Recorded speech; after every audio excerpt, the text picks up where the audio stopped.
this is Practitioners Forum, course 5.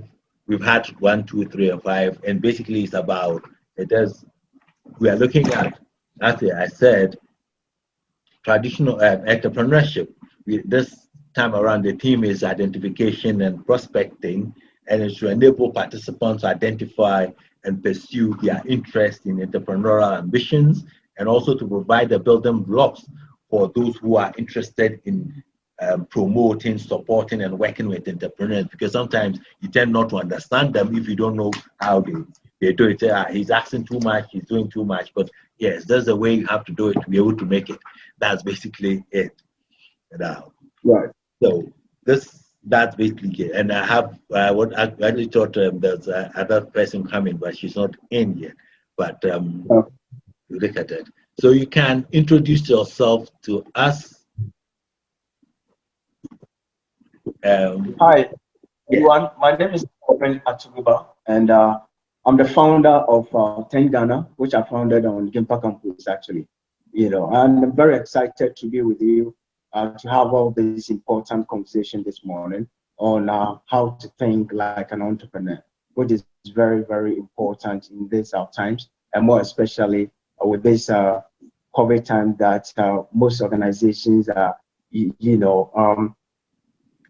trying as much as possible to stay afloat. So basically, yeah, that's my name, Kelvin, and I'm Gempa Alumina. Okay, good. Yeah. That's basically, yes, the introduction. Can't you, since you left Kimpa, what have you been involved in and sort of thing? Yeah, we just a little bit of the background, what you're doing at the moment, and then. Very well. So I enrolled at Gimpa at the time that I was more or less facing a lot of challenges personally. I started my business very early in life. At age 19, I had my first business, running. That's right after senior high school. I encountered a problem. I always say the basic definition of business is finding solutions to problems. And our environment everywhere in this country is full of problems. And if you're able to identify a solution to assign solution to these problems, it becomes a business and it fetch you money. So I identified problem on campus when I was in senior high school. I used to write letters a lot. I've told this story over and over again. Yeah.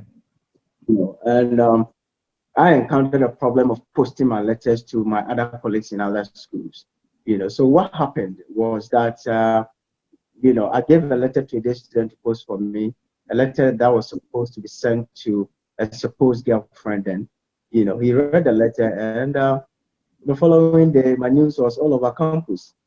So I got curious about this, and after senior high school, I started thinking of how to solve this problem. So I introduced what they call the EasyLink Courier Service, which, if I'm not mistaken, was the first, students' courier services in this country. I made a lot of money.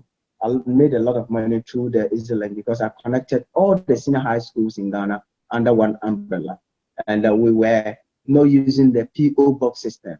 I had agents across all the country, sending and receiving letters from the regions and correspondents as well. So it was fast. I made money, but because I was young, I didn't know how to more or less use the money wisely. I was supposed to have invested the money back into the business to grow it. Even at that time, I was thinking of building the FedEx or DHL of Ghana, but I didn't get anybody to give me that technical support and mentorship that I so needed. So that was the problem. Money came in, I spent the money, I used the money because I was young, and I wanted to prove a point to family and friends that, hey, even though I delayed my university education, I'm doing something meaningful. So I started buying things like cars, flashy things, just to show off and just to prove a point, and more especially with my parents, because it was between I go to university the same year I finished senior high school, or I moved out from the house. And I chose, moving out from the house to pursue my dream, which is the business. So at a point I wanted to prove a point and trying to get all these things, flashy things and all that just to prove a point and all that. So fast forward, I wrote in the Gempa Business School, I think 2013-14 academic year, and when I got to campus, I started looking at the environment and looking at how best we can actually, help ourselves. Because I entered the school at a point that I was mature, 25 years then. I was in the business school. So I started. Can you hold it on here a bit for us? Now, that's exactly where we want you to be, basically. Today's title, as we talk about, we are talking about how to think like an entrepreneur. Okay, that's basically the what the session about. Now, you say you looked at an environment. Okay, what we want to know is that generally, how do you become an entrepreneur? How do you what is it? How do you form that? Get that mindset. Basically, what do you do? Because there are a lot of people talk, they say, oh, scan the environment and look at, but what are the characteristics that will make somebody to identify something? Thank you very much, Doc. Developing an entrepreneurial mindset is all about altering your perspective. Let me take that again. To develop entrepreneurial mindset, one needs to alter his or her perspective. Now, we come from an environment where when you go to school, in a basic school, you have teachers asking you, what do you want to become in the future? And I hear children, I want to become a doctor. I want to become that not. I want to become what not. I want to become a professor. This is the kind of thinking that we have even from childhood. Because this is what we see every day on our street.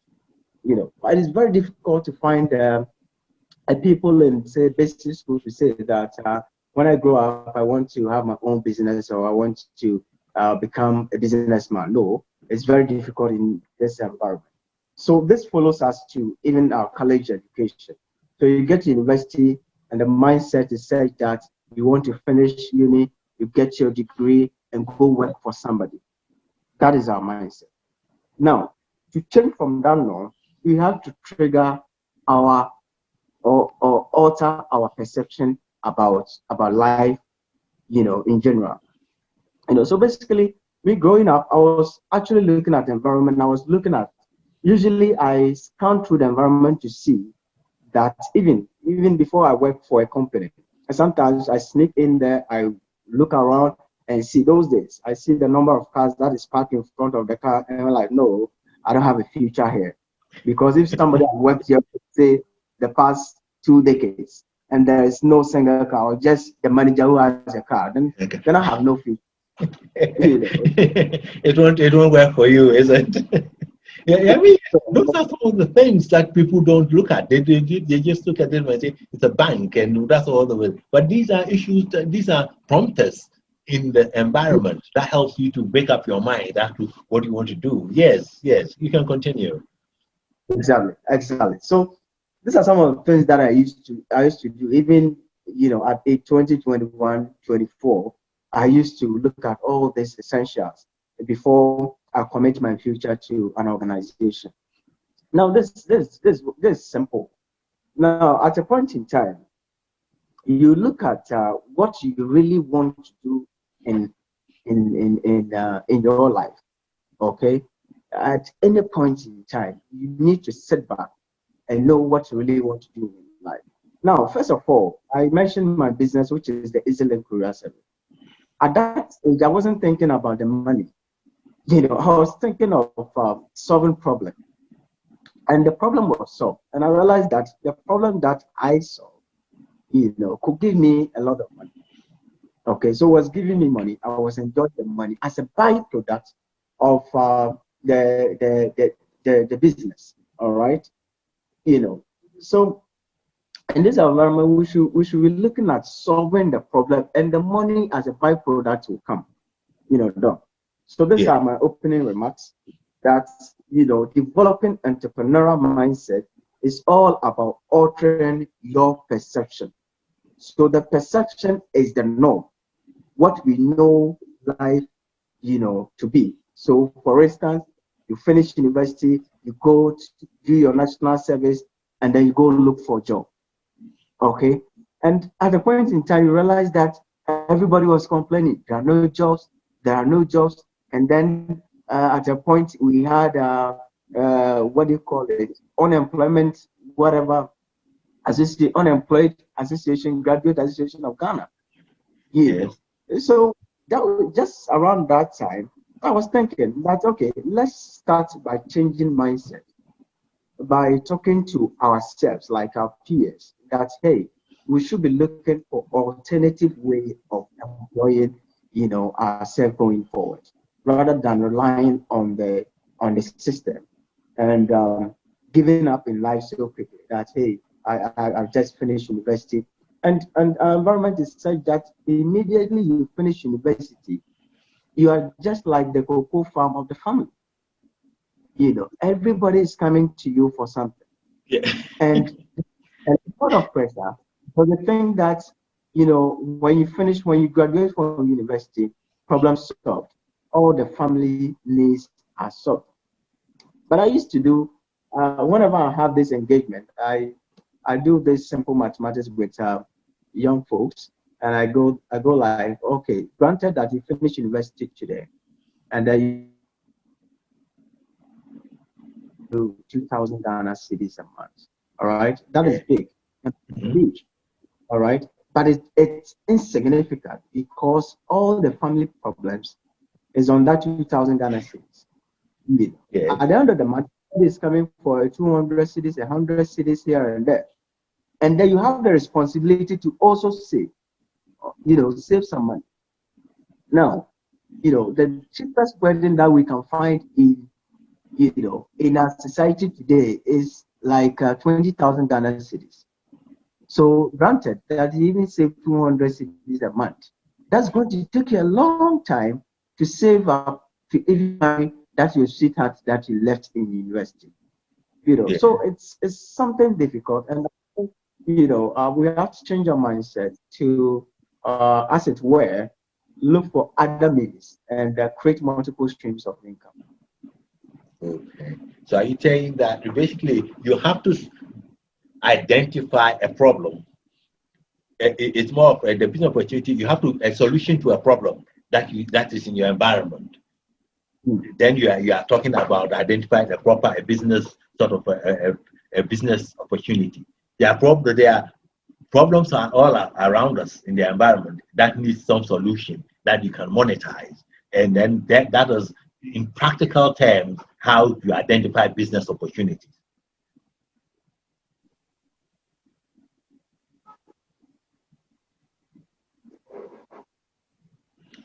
Hello. Hello. Yes. What I'm saying is Yeah, that yes, I was just trying to sum it up and then say that that's it. But how do you particularly get into that mindset? Because you go to there are still two, three people can go to the same place, and somebody mm, only identify people who are struggling. Other people will somebody will be laughing, seeing it as comedy. The next person who comes in will say that, "Ah, why don't you find a way of getting, let's say, water or something to these people?" And that is an opportunity that is to identify. sure. That is a very good question there. So I think number one, you have to shape your life experience. Okay. Yeah. You should develop passion for something. Okay, but shaping your life experience means that already we have this perception, and we have our personal environment. We come from different environment. Okay, so if you shape your life experience, it will give you an idea of what the next door neighbor is looking for. Okay, so for instance, very successful entrepreneurs take time to analyze their lives and to look closely to their vision. To become an entrepreneur, a successful entrepreneur, you should take time to analyze your life, you know, and to look closely, at your vision.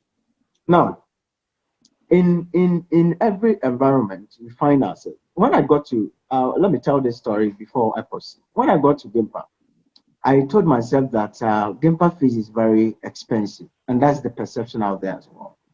Now, so I told myself before I leave Gimpa, I want to make sure that I'll get my money back from Gimpa. This is the environment I have. And this is an environment where you have people working in big organizations. You have people, working in, government sector, because almost all we have a public school that trains almost every politician in this country. So I told myself that I have to develop what I call the social capital to tap into all these experiences. Today, I I developed what I call the 10 Ghana elevator pitch contest on campus without knowing anybody. So I was trying so hard to connect to sponsors, to look for partners. And I realized that I have almost everybody on campus. So if you want the sponsor, you sit in the same lecture hall with this sponsor. If you want a media partnership, you sit in the classroom with all these media folks.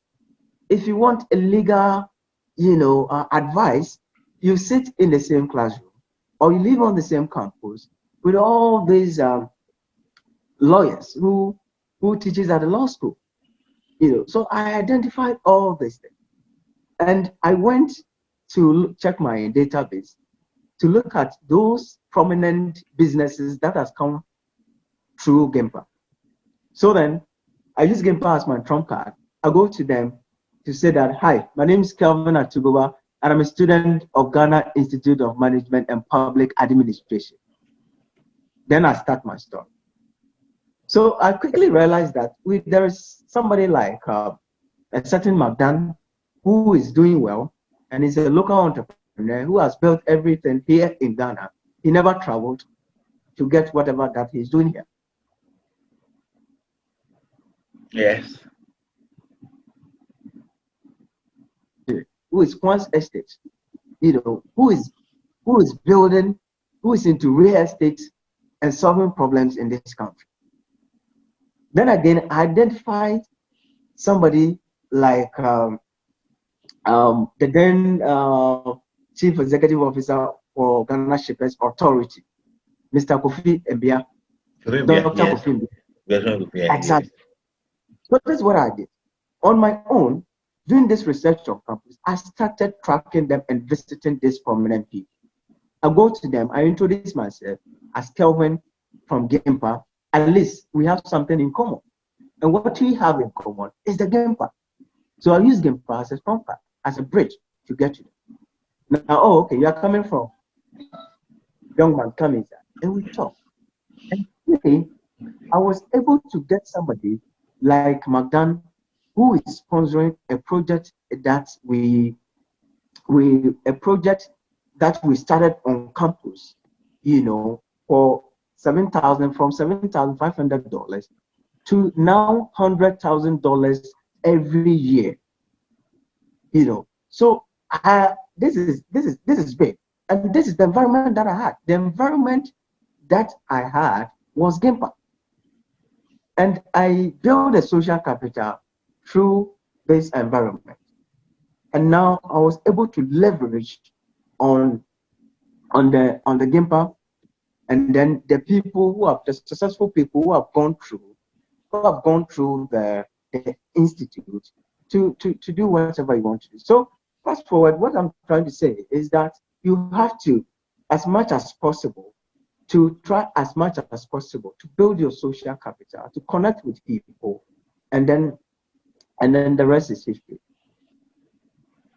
Okay, good.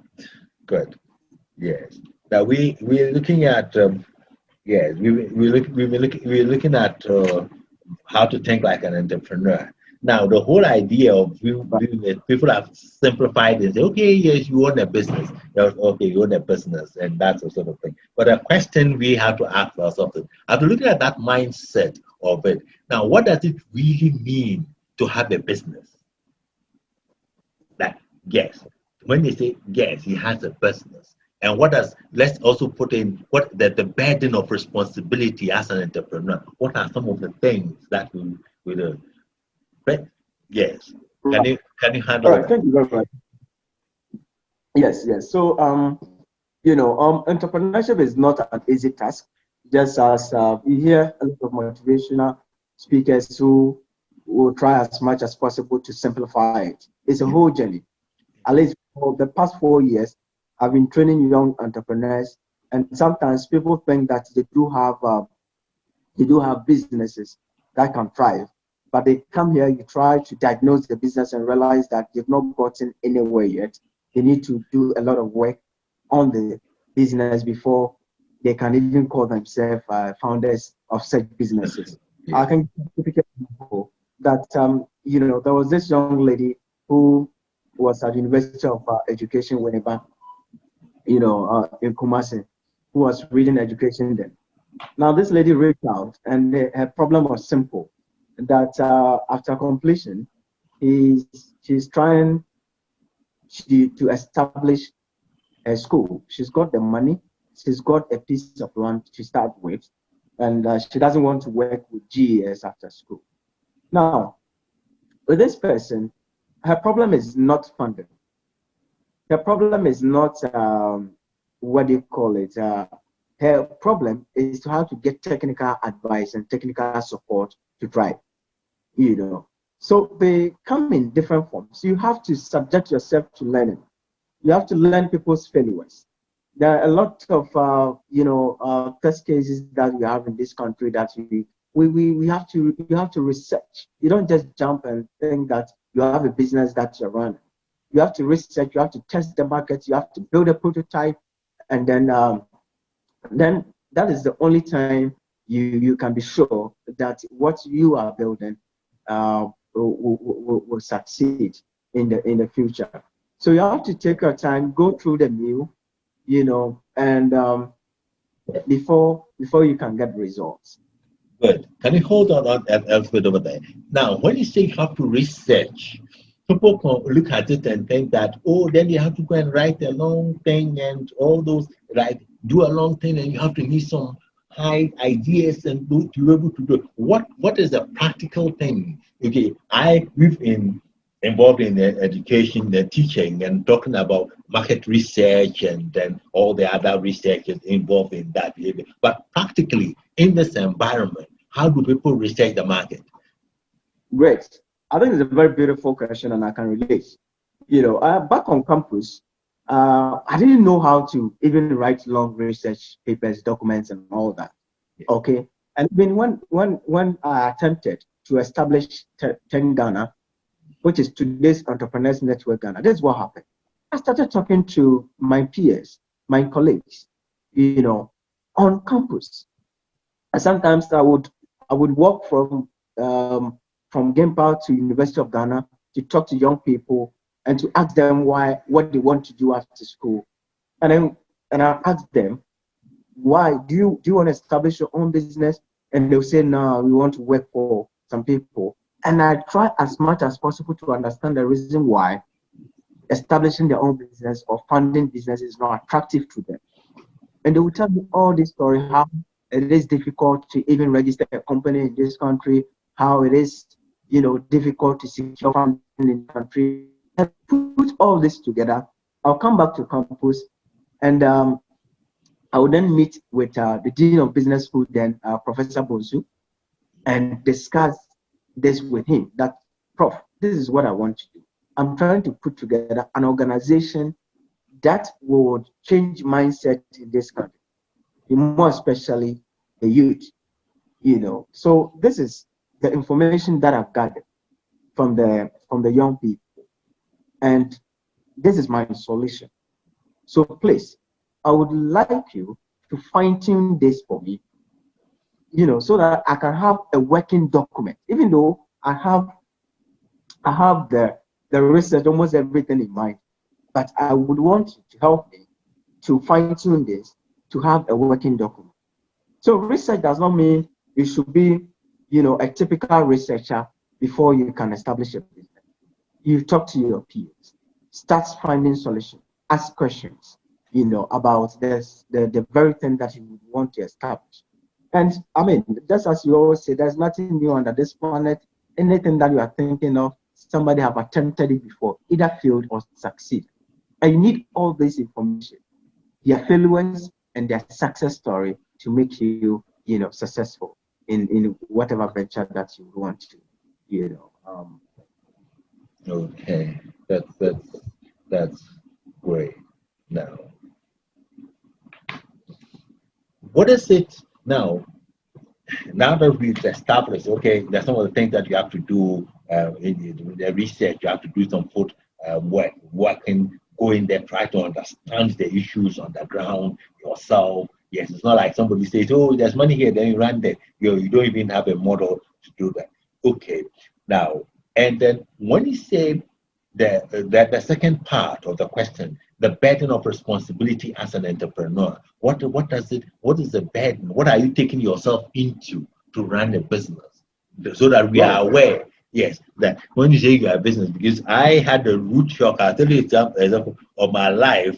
In my early days after university, I've worked just a few years, and I got into as a general manager. And it came to a point I was summoned in one of the meetings, and I was told that we have to reduce staff. Right. So Yeah, that is so you are going to send somebody's father home.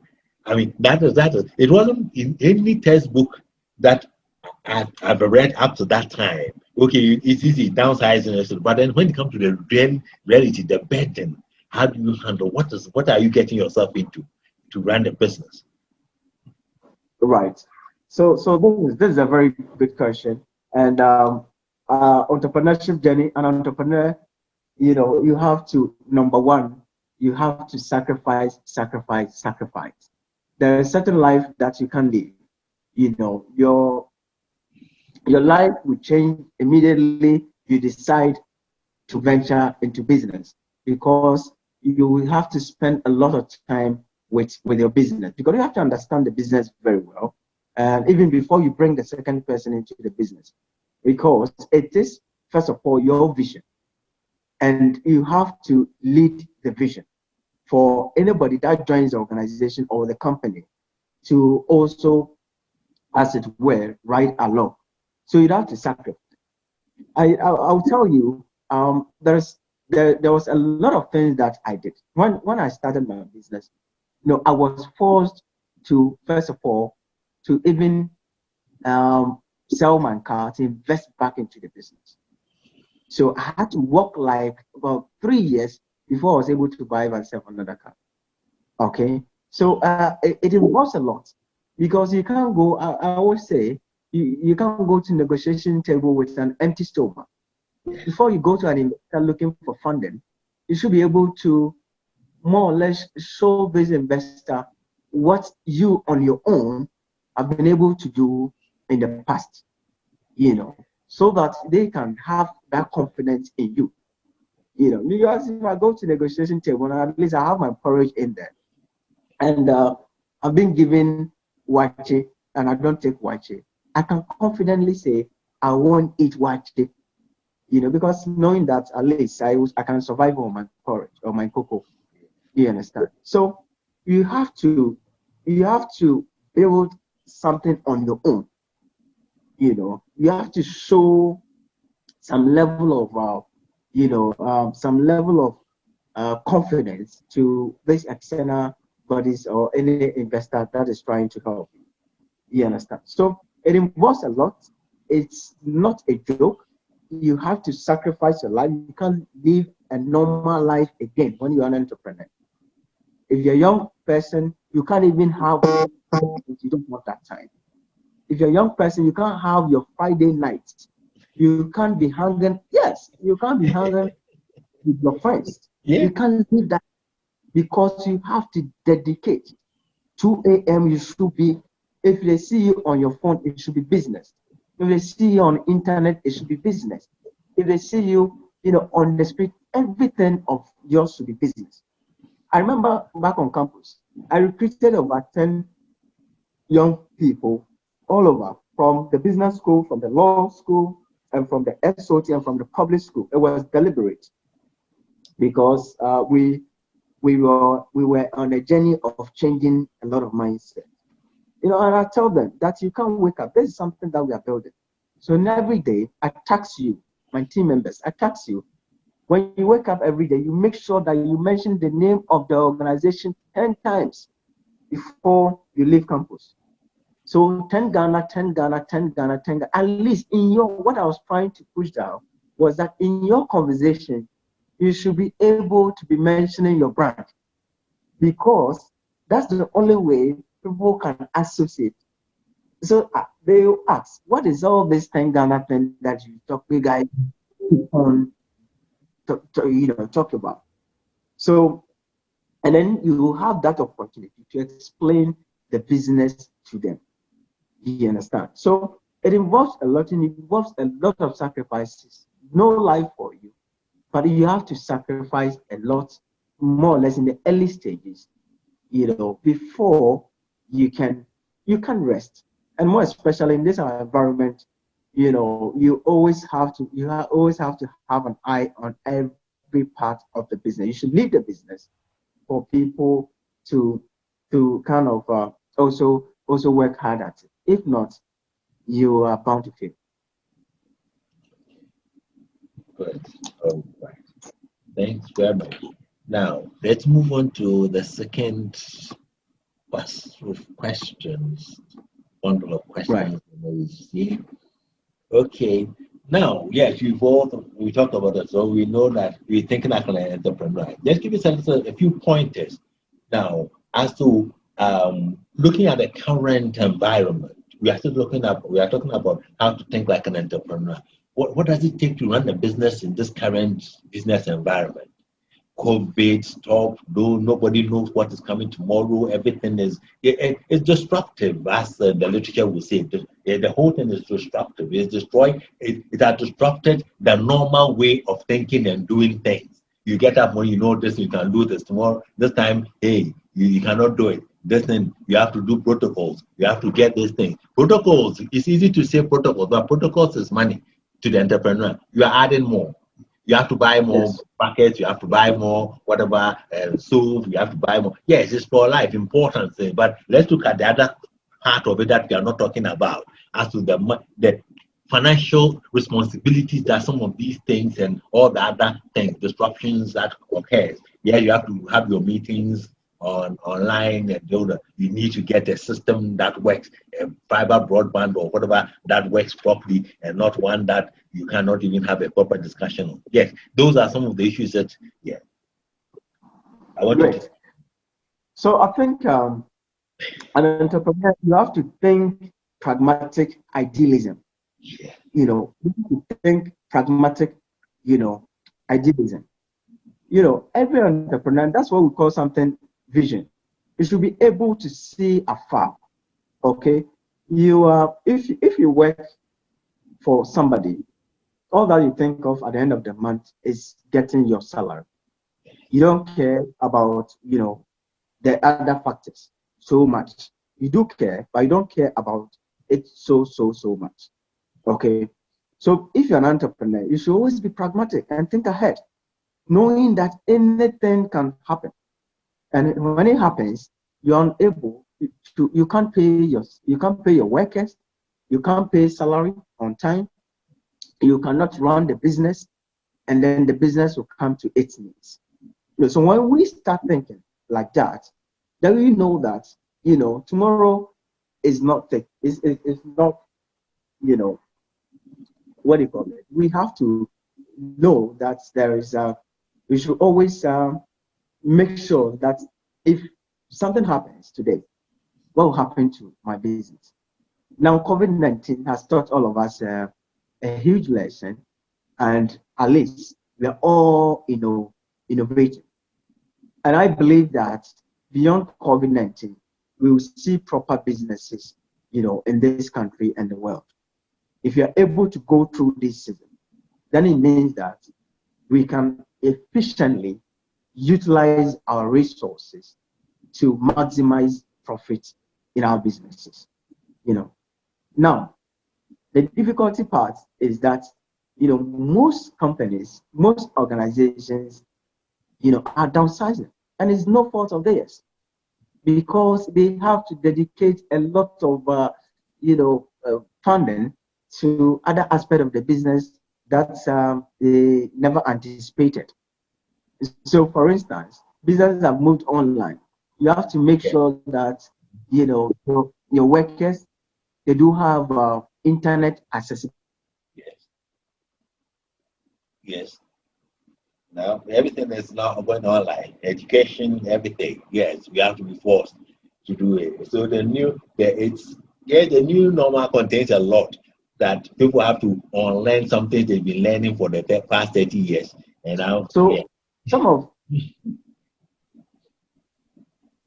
Yes, go on. exactly. So you'd have to look at this aspect. Yes, you have to look at all these aspects of the business. So if you're a businessman, more especially in Ghana, it's and at this moment, this is the most difficult, time in the business. But I pray and hope that beyond COVID-19, we see a very resilient businesses in Ghana. So you have to be pragmatic idealism. You have to always think ahead. You have to always, as my you have to always think, ahead of time. You should be thinking about the next 5 years, how the business environment is going to look like, and how you're going to place it, and how you're going to, what do you call it, employ technology to stay afloat and make a lot of impact in our society.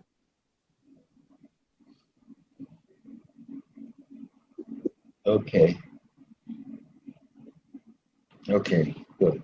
We make a lot of progress, and we're getting to some closer to the end, basically. Um, Yeah, you told us a little bit about the journey, your businesses, how you started your business.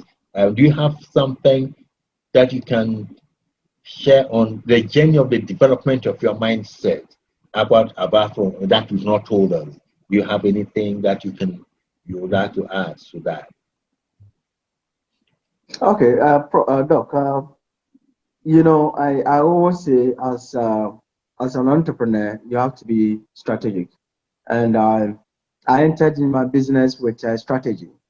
My strategy was to build social capital and to make sure that I can connect because in this country, without social capital, we always say who you know, but now it's turned to who knows you.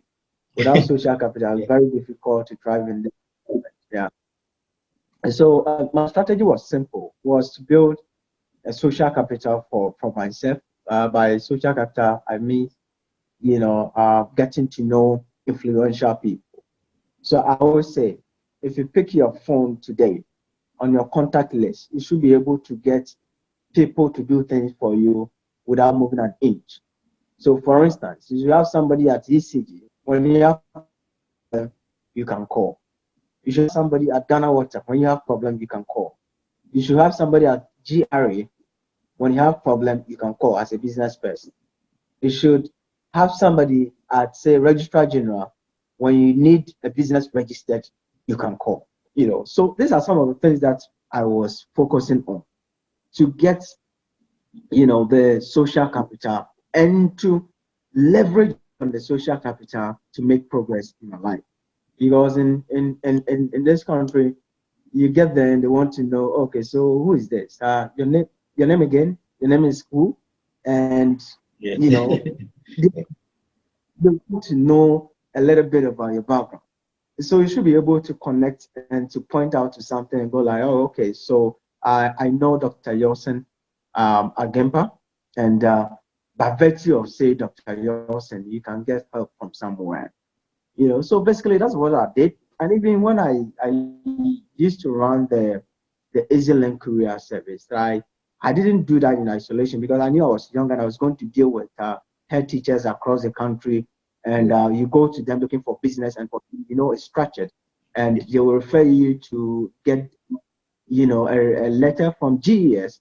Yes. And it's very difficult to go. Director.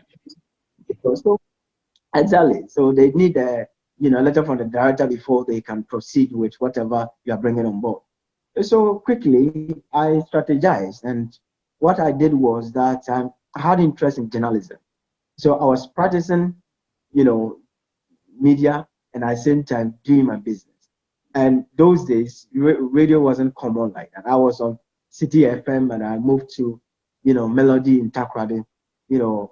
By moving, I was moving the business as well. So I had a plan. The plan was that I have to be known for something before I can push my business down to these headmasters. So you go to them and go like, okay, young man, what's your name? And you mention your name. Oh, okay, I heard you on City FM some time ago. I heard you on Melody FM. I heard you on Capital Radio some time ago. And the conversation will change. They will now, listen to you. Okay. And I remember an incident at Kumasi Girls Secondary School. When I went there to introduce the business, the head teacher, the headmistress, then because the girls' school and I was young, it was very difficult to allow me to be running business with these young people. She won't let any randy young man to come into this. Not at all. Not at all. I mean, she sacked me the first time, and I persevered. I went the second time. The woman sacked me again from her office. So the third time, I banged into her office, really, in a way. And the first thing the first word she uttered was, "Young man, what are you looking from me? What do you want from me?" And quickly, that gave me the opportunity to explain the business to her, and her perception changed about the business, and she became more or less the agent of the business on campus. You understand? So it's something that you have to build the social capital. I always say you need a social capital first. You don't need money. When you have money, when you have the social capital, the money will come because you use the money to purchase services, to purchase technology. As well, if you know the person who provides the technology, it means you can get it for free.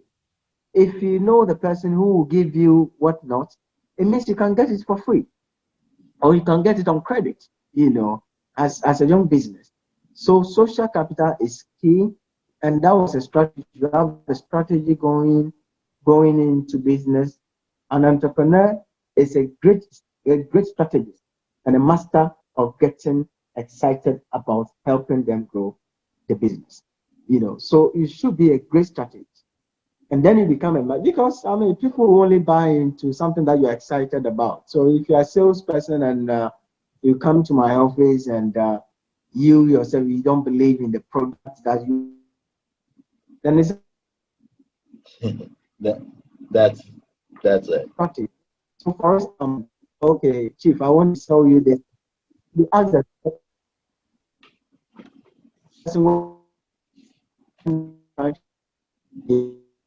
they've not used the product before. So how can you can strategy Line is breaking a little bit.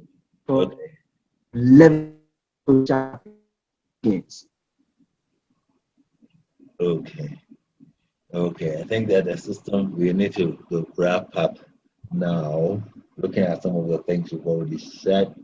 Now, do you have any advice for students having small businesses and startups?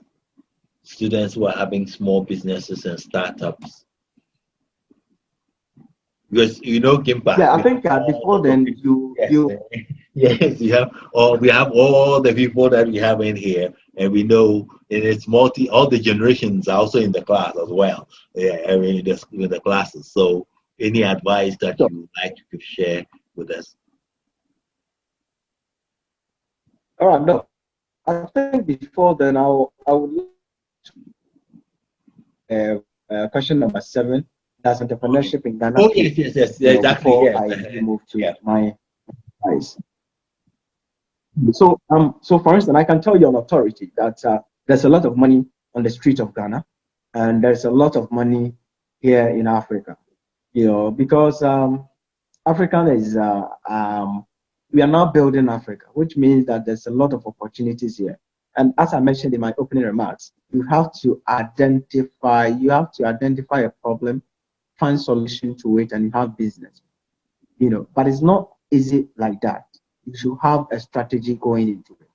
I would say if you want to motivate yourself as a young entrepreneur, let's go and spend some 30 minutes at Koduka International Airport, arrival, Terminal 3, 30 minutes. And you see the number of expatriates that arrive every minute in this country. They are not here to play. They are here because they've seen the opportunities. So entrepreneurship in Ghana does pay.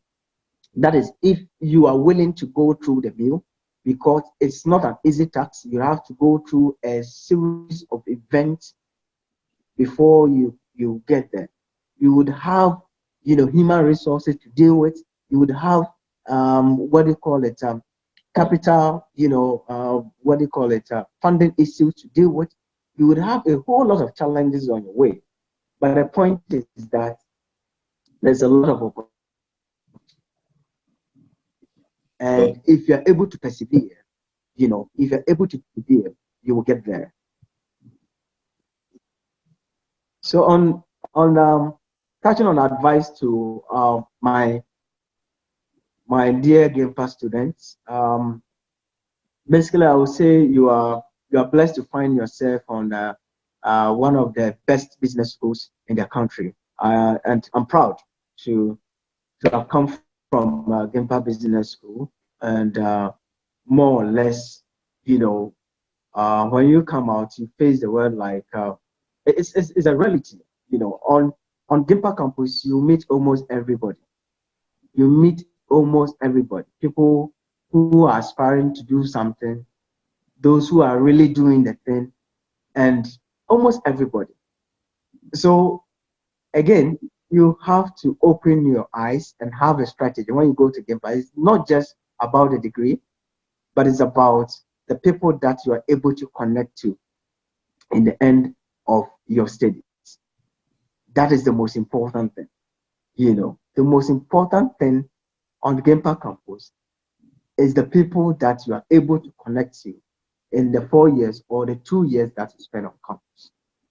So there's a huge opportunity on campus, and you have to make sure that you tap into it. If you're a young person, or if you're a startup, or if you are thinking of starting up on campus,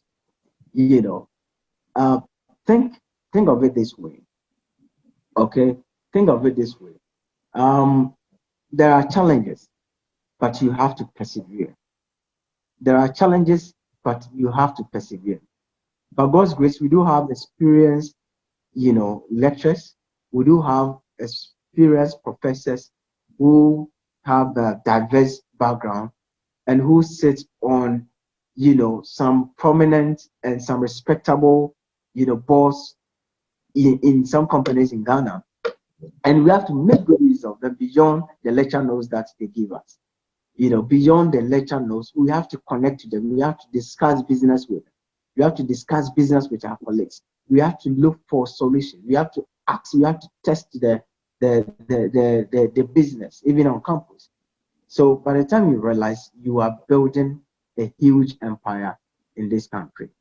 So basically, it's good out there. If you need any support, the good thing is that those days we used to think that funding was a problem, but I can tell you on authority, and I always cite this example, that if you want to know that there's a lot of money in this country, you can pick, men's gold as an example.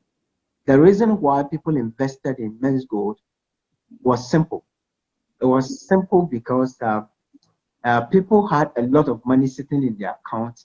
They saw opportunity and they invested in that opportunity, which means people have money and they don't know how to invest the money. They don't know how to put money. They don't know how to make good use of the money. So if you have a very good business and you pitch it well, you should be able to get people to partner or to invest in these businesses and also get their share at the end of the day. And don't be greedy to own it all. It's better you own a 50% or a 60% of the big cake than to have a whole of a small cake. So this is the little advice that I can give this morning. Thank you very, very, very much for coming, being with us and sharing with us some experience with Kimpa and also some of the issues that you had, the experiences, and then also how to look at it and think like um, an entrepreneur. Sometimes we look at some of these issues. This is because all the people who have succeeded have actually a characteristic or a character habits that are built behind what we see. And those are some of the things that will get you there. It's not about one day then you start piling up Range Rovers in your front yard. That is it. But in the character of saving, of thinking, of all these things that will help you to build that sort of resources that behind it. And that is what we need to do. We need, like you've told us about. That's it. You want to say something? You can. Yes, so I would want to say that starting new every day is at the core of the entrepreneur mindset. And the rest from vision to strategy goes from there. Starting new. So if you are an entrepreneur or if you are an aspiring entrepreneur, you always have to start new. You don't go to your office, you don't know what's going to happen tomorrow. So you always start new. You don't, assume that your workers are doing, the right thing in the office, and you sit back and be sipping, cocktail somewhere, and be holidaying. It's too early to do that. And this is Africa. Our mindset is different. People think that they're working for their salaries and they don't care about the well-being of the organization. So we have to be part of the building process every day. We always have to start new, like nothing has happened yesterday. If you chop success today, it's not automatic that tomorrow you're going to enjoy the same success, same level of success. So you always have to start new. You always have to, you know, um, start with some new energy and make sure that, you make some gains at the end of the day. So, that is the little that I can say for now. Starting new every day is at the core of the entrepreneur mindset. And the rest from vision to strategy grows from there. So your vision will grow, your strategy will grow, but you have to start new every day. Thank you.